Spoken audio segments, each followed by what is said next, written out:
புதுச்சேரி 16வது சட்டப்பேரவையின் முதல் பட்ஜெட் கூட்டத்தொடர் துணைநிலை ஆளுநர் கைலாசநாதன் உரையுடன் நேற்று தொடங்கியது.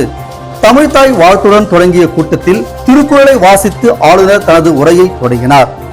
அப்போது சட்டமன்ற உறுப்பினரின் தொகுதி மேம்பாட்டு நிதி 2 கோடி ரூபாயிலிருந்து 3 கோடி ரூபாயாக உயர்த்தப்பட்டுள்ளதாக தெரிவித்தார். மேலும் காரைக்கால் கடற்கரை மேம்பாட்டுக்கு ரூபாய் 20 கோடி ஒதுக்கீடு, முதியோர் உதவித்தொகை திட்டத்தில் 15,000 பேர் புதிதாக சேர்ப்பு உள்ளிட்ட அறிவிப்புகளையும் வெளியிட்டார்.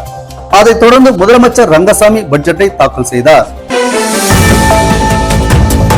புதுச்சேரி பட்ஜெட் கூட்டத்தொடரில் பங்கேற்ற உருளையன்பேட்டை தொகுதி சட்டமன்ற உறுப்பினர் நேரு செய்தியாளரை சந்தித்தார். அப்போது புதுச்சேரியில் புதிய ஆட்சி அமைந்து 100 நாட்கள் கடந்தும் நிரந்தர சபாநாயகர் நியமிக்கப்படாதது வேதனைக்குரியது என்றார். மேலும் தற்காலிக சபாநாயகர் மூலம் பேரவை நடத்தப்படுவதால் சட்டமன்ற உறுப்பினர்களின் உரிமைகள் பாதிக்கப்படுவதாக குற்றம் சாட்டினார். மக்கள் பிரச்சனைகளை விவாதிக்க சட்டப்பேரவையை குறைந்தபட்சம் 20 நாட்களாவது நடத்த வேண்டும், இல்லையெனில் சட்டப்பேரவையை கலைத்துவிட்டு ஆளுநர் ஆட்சியை கொண்டு வரலாம் என்றும் நேரு வலியுறுத்தினார். முதல்வர் அனுப்பும் கோப்புகளை ஆளுநர் முடக்கி வைப்பதும் சட்டமன்ற நடவடிக்கைகளில் தலையிடுவதும் ஜனநாயகத்திற்கு நல்லதல்ல என எதிர்க்கட்சி தலைவர் நாஜிம் குற்றம் சாட்டியுள்ளார். 16வது சட்டப்பேரவையின் முதல் பட்ஜெட் கூட்டத்தொடரில் பங்கேற்ற திமுக எம்எல்ஏக்கள் பின்னர் செய்தியாளரை சந்தித்தனர்.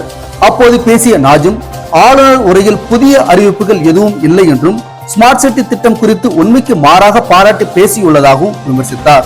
மேலும் மக்கள் பிரச்சனைகளை திமுக சட்டமன்றத்தில் பொறுப்புடன் தொடர்ந்து எழுப்பும் என அவர் தெரிவித்தார். புதுச்சேரியில் கடந்த சில நாட்களாக வெயில் வாட்டி வந்த நிலையில் இரவு நேரங்களில் தொடர்ந்து கனமழை பெய்து வருகிறது. இன்று இரவும் புதுச்சேரி நகரம் மற்றும் கிராமப்புறங்களில் திடீரென கனமழை பெய்தது. இதனால் வெப்பத்தின் தாக்கம் குறைந்து குளிர்ச்சியான சூழல் நிலவி வருகிறது. மேலும் கீழ்மட்ட வளிமண்டலத்தில் நிலவும் பலவீனமான காற்றழுத்த தாழ்வு பாதை காரணமாக புதுச்சேரி மற்றும் தமிழக கடலோர மாவட்டங்களில் மழைக்கு வாய்ப்பு இருப்பதாக வானிலை மையம் தெரிவித்துள்ளது. இந்த கனமழையால் வாகன ஓட்டிகள் முகப்பு விளக்குகளை எரியவிட்டபடி பயணம் செய்து வருகின்றனர். புதுச்சேரியில் ஆம்னி பேருந்துகளை நிறுத்துவதற்கு தனி பார்க்கிங் வசதி ஏற்படுத்த வேண்டும் என ஆம்னி பேருந்து ஓட்டுநர் சங்கத்தினர்கள் அரசுக்கு கோரிக்கை விடுத்துள்ளனர். புதுச்சேரியில் ஆம்னி பேருந்து ஓட்டுநர்கள் சங்கத்தின் திறப்பு விழா மற்றும் செயற்குழு கூட்டம் தனியார் உணவகத்தில் நடைபெற்றது. இதில் தமிழ்நாடு, கர்நாடகா, கேரளா மற்றும் ஆந்திரா உள்ளிட்ட மாநிலங்களைச் சேர்ந்த சங்க நிர்வாகிகள் பங்கேற்றனர். கூட்டத்தில் ஓட்டுநர்கள் மற்றும் பயணிகளின் நலனை கருத்தில் கொண்டு தனி பேருந்து நிறுத்துமிடம் மற்றும் அடிப்படை வசதிகளை ஏற்படுத்த வேண்டும் என்பன உள்ளிட்ட பல்வேறு தீர்மானங்கள் நிறைவேற்றப்பட்டன.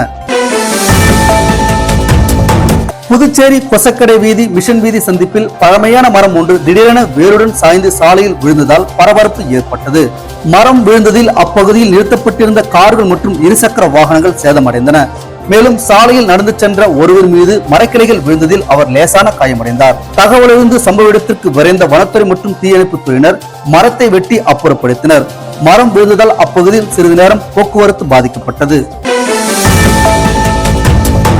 விழுப்புரம் மாவட்டம் கோட்டக்குப்பம் சின்ன முதலியார் சாவடி கடற்கரையில் நேற்று கடலில் குளித்தபோது ராட்சத அலையில் சிக்கி 3 மாணவர்கள் மாயமாகினர். இதில் ஒருவரை மீனவர் பத்திரமாக மீட்ட நிலையில் மாயமான 11 வயது சசிதரனின் உடல் பெரிய முதலியார் சாவடி பகுதியில் பாறைகளுக்கு இடையே சிக்கிய நிலையில் இன்று கண்டெடுக்கப்பட்டது.